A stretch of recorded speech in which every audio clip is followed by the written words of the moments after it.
What's going on, everybody? I actually have a treat for you guys today. In this video, I'm actually going to go over a software called Dehancer. Now, these people, they actually contacted me a few weeks ago and was like, hey, we would like for you to try our product. Let us know how you do a review video on it. So, boom, here we are. And before we get too much into it, I want to let you know what Dehancer is. Now, what Dehancer is, it's a plugin you install on editing software like DaVinci, Premiere, Photoshop, After Effects, and what this allows you to do is it allows you to color grade and retouch your images in a more comprehensive way, specifically with film emulation. Now, personally, I'm currently using it with Premiere, and I love how it's integrating into the software and how it's allowing me to color grade without having to export to DaVinci. And if you guys really don't know, I started color grading in Premiere before I even touched DaVinci. I was so afraid of node-based color grading that I kind of put off DaVinci for a while and kind of stuck with Premiere and taught myself and grinded through learning how to color grade with Premiere.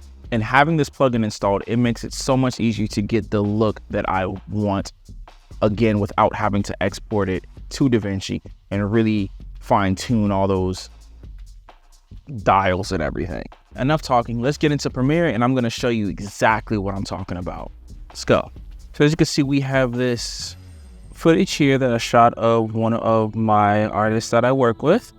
And as you can see, the footage right now, it's log, right? It's pretty devoid of life and color, and we're actually going to bring that back.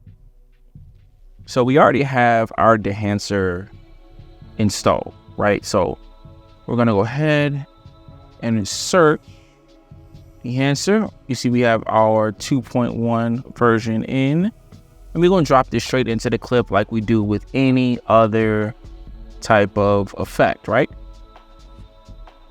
We're going to go to our effect controls. Here we go. And we have all of our options for Dehancer Pro 2.1. Now this is where things really get fun. We have all these options from our input, so we can choose where we want Rec 709, DVR. Now we could choose different logs. So like say we do our cinema film log, right? You see how it automatically changes and gives it a lot more, I don't want to say depth, but it gives it more character. We have our temperature composition to where we wanted more of our temperature balance, our tint, defringe. All this is super, super good if you're color grading with log footage. We're gonna move it back to Rec 709 so we can keep our standard look. All right, so we have our contrast boost, we have our gamma correction, we have our color separation, and we have our color boost. Now these all do pretty different things. Obviously the contrast boost controls the contrast of the clip. So once we enable it, we'll be able to see our effects. You see how it gets more or less contrasty. Our gamma correction controls the contrast ratio of the negative in relation to exposure. And for those who work with DaVinci, you would know that your gamma correction controls how bright or how dark your clip comes out to be. Now, our color separation and our color boost isn't going to do too much here because we really don't have any colors enabled.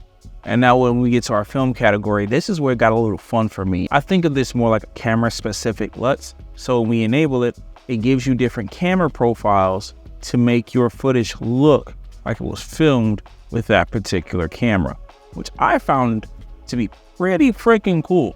Like if we wanted more of an old school kind of look, this is a very good way to do it.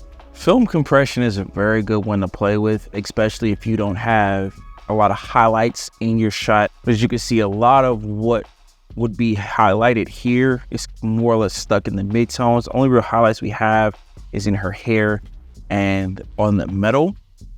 So where film compression comes in good with this is when I enable it, you see it pops her highlights more. So specifically in impact, the lower this number, the more highlights get pulled out from the midtones. This white point, it affects what's called the film clipping threshold. So when you're filming, your camera has what's called a dynamic range. That determines the amount of blacks to the amount of whites can be interpreted into your sensor. What this white point does, it helps you adjust the clipping of those whites. So as I maneuver, you can see it brings those whites out a little bit more. And tonal range is similar to this. As you can see, it really begins to pop those whites, and it almost blows them out a little bit. So what this does is this tonal range is actually a compression tool. Now, what does that mean? It means 0 is no compression. When we take it to 100, it's full compression. Now, what this does is this specific compression affects the wide range from the brightest highlights almost all the way down to the deepest shadows. Now, if you really want to have some fun and make your stuff real dark and moody, this expand tool, this expand option is where you need to go. Remember when we messed with that white point before? Well, now we have a black point. And we can really make it dark or really pop it out and give it a more log-esque look. And the same thing goes for our white point. You see how when I drop it down, it really blows out the image? Or if it's too bright, you can bring the white point down and it'll help with that. Now this pen drop down, all these options operate a little bit differently. Yes, they still work in light and color, but they operate a little bit differently than everything else. These work specifically with a look in mind called optical printing. Now, if you guys don't know what an optical printer is, it's a device consisting of one or more film projectors mechanically linked to a movie camera. This allows filmmakers to rephotograph one or more strips of film. The optical printer is used for filmmaking special effects, for motion pictures, or for copying or restoring film materials. So this is definitely supposed to give you a more old school film look, if that's specifically what you want to go for. Our drop down here has linear, log, Fujifilm, Kodak, and Kodak Endura on glossy paper. As you can see, each one is kind of a preset that gives you a different look starting off the gate. Personally, I really do love this Fujifilm 3513.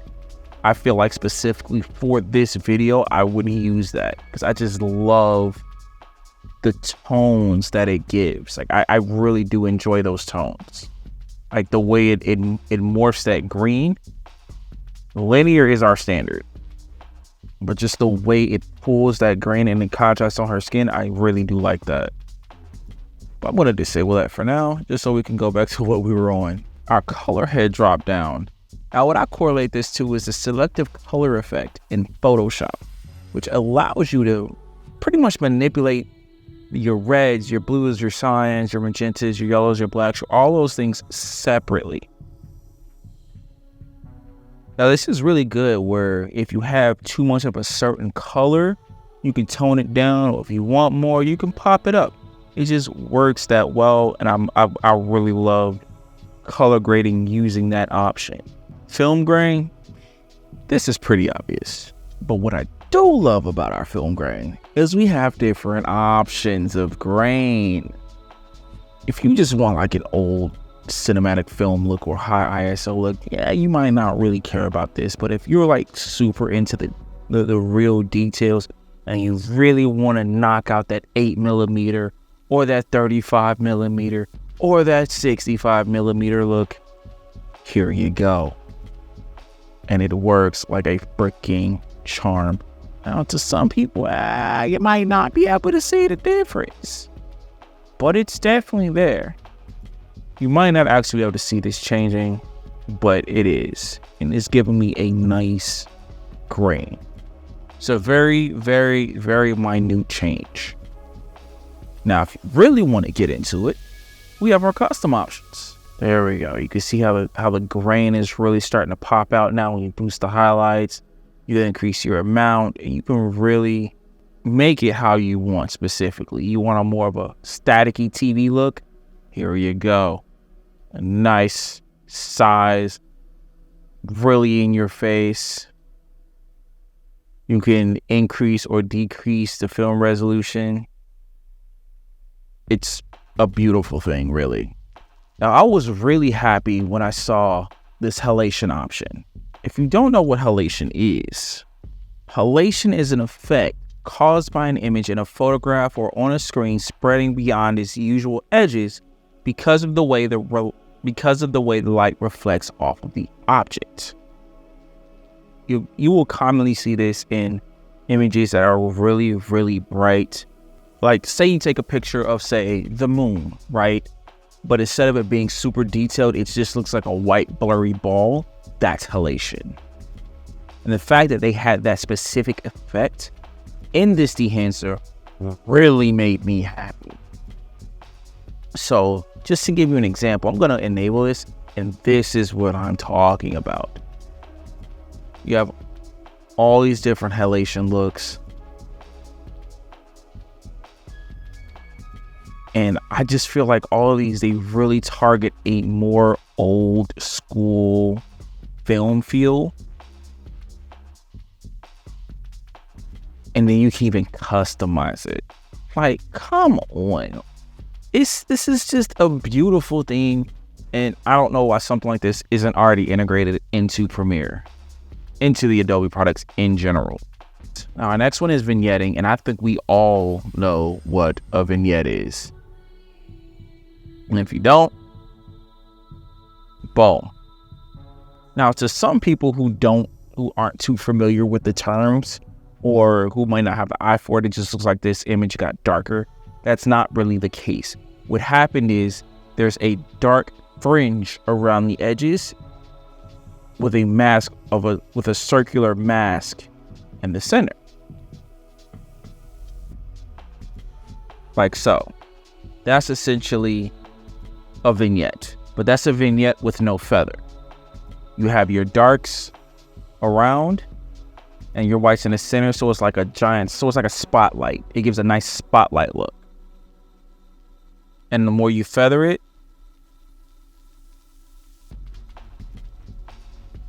the less noticeable those edges become, but the more of that authentic vignetting you get.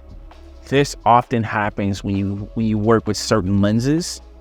Depending on how wide they are, you'll get a vignetting along the edges. And if you don't know to look for it, or you don't know how to look for it, it can easily be missed. But this is also can be considered a very stylized look by a lot of photographers. I often use it quite a bit when doing portraits. And I'm happy I have a simple plugin to do it in Premiere without having to do the masking myself by hand. Can't forget Bloom. Bloom is just something that I've used quite a bit in a lot of my film work as well as my photography work. What Bloom does is it creates almost like a hazy effect on your footage or on your image. Whether you're doing this on photography or video, it creates a nice, hazy, diffused look. Here we go. And as I pop it more, you really get to see how that bloom really takes hold.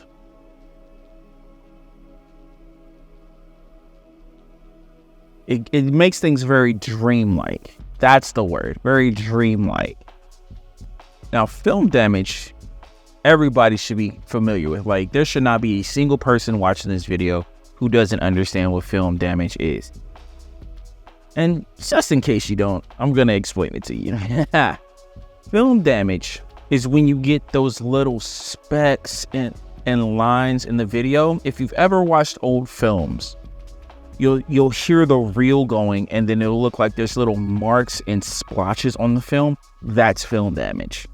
That's what this specific effect is giving us.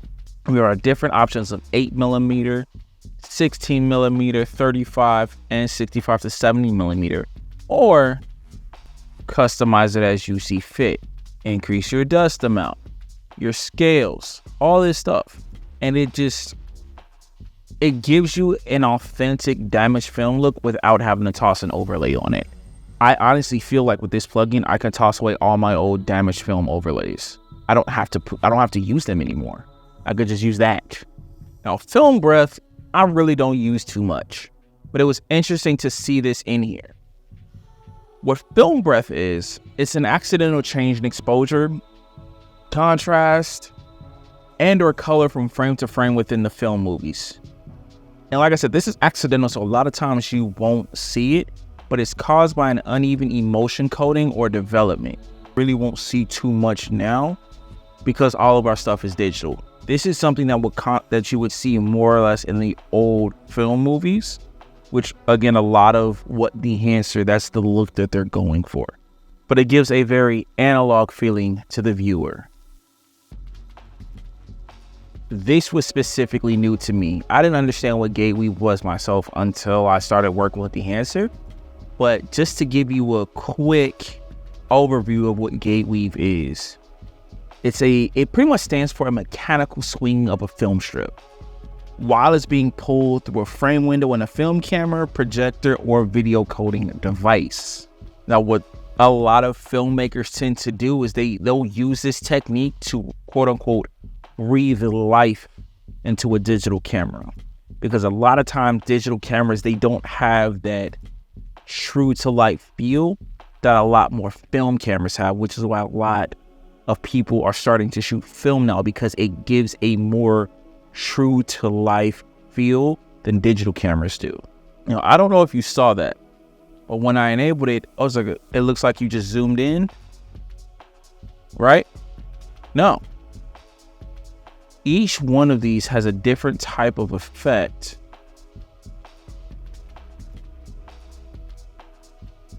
As we go through it. See how my footage here is rather, I guess, smooth, you can say. Now let's go to our 65mm. It zooms in. It's a lot more cheeky.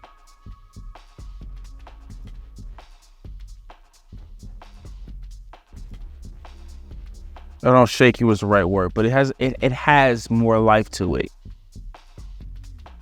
This is one a lot of y'all might like, the LUT generator.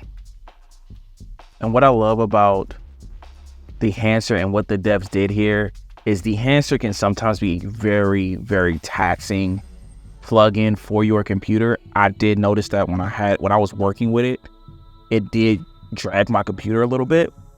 It allows you to take your settings, export it in a LUT, so you could just drop it in and into your Lumetri color, and just drop it into your Lumetri color. It's absolutely brilliant. Like, you can just drop it in right over here, and it just works. You export it here, exports as a LUT, bring it right. You can just bring it right in here under browse, and boom, you don't have that taxing effect of the enhancer. And then once you're done, boom, you just remove it from here. And you're like, oh, well, I want to modify it. Boom, change it again, change whatever you need, export LUT, re-import it in your Lumetri, and boom, you've got it. It just works, and it's beautiful. So that's it. A nice, quick, comprehensive video on the Dehancer plugin. So far, I'm pretty sure you guys could tell, I absolutely love this plugin. It's been such a great help working with the last few projects, and it's definitely something I'm gonna keep for future use, as it makes my life so much easier. So thank you, Dehancer, for sponsoring this video and offering me this key. And if you really like what you saw and you want to get your hands on Dehancer, I have a promo code down below for 10% off. It's gonna be worth it. I guarantee you, you're not gonna look back. You're not gonna sit here and have buyer's guilt afterwards. You're gonna truly enjoy it. Thank y'all for watching this video. I truly appreciate it. And I hope to see you guys in the next one. Stay frosty, guys. Peace.